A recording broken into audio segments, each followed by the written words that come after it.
Vaikučiai, jeigu iš tikrųjų jums patinka sportas ir norite pamatyti olimpinės žaidynės ne per televizoriaus ekraną, tai tikrai galite nuo rytojaus, netgi šiandien eiti, pradėti sportuoti, pradėti treniruotis, kelti savo vis didesnius tikslus ir kas gali žinoti, galbūt jūs irgi po kurio tai laiko, po kokių 4, 5 ar 10 metų galbūt irgi vyksite olimpinės žaidynės.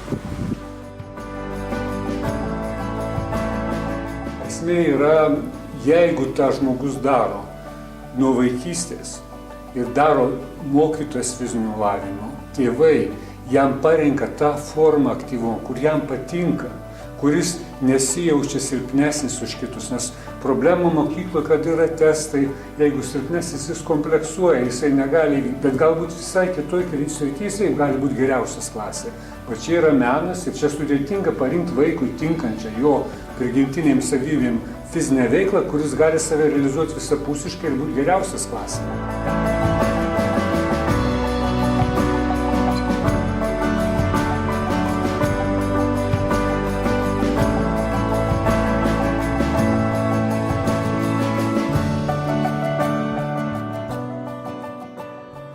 Vaikas turi būti vaikas, negalima atimti iš jo vaikystės. Jei norite, vaikas turi tiesiog įsidūkti be specialių kažkokių tai netgi fizinių pratimų. Be abejo, galima kalbėti apie tai sveikintinas dalykas, kada vaikas lanko tam tikras sekcijos, krepšinio, tinklinio, futbolo, plaukimo, gimnastikos, ir taip toliau pagal amžių.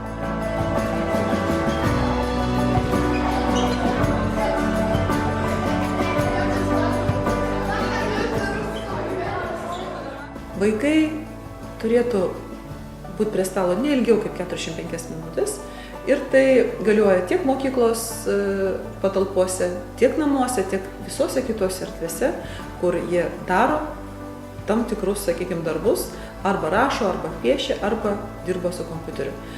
Tai po 45 minučių būtina yra pertrauka.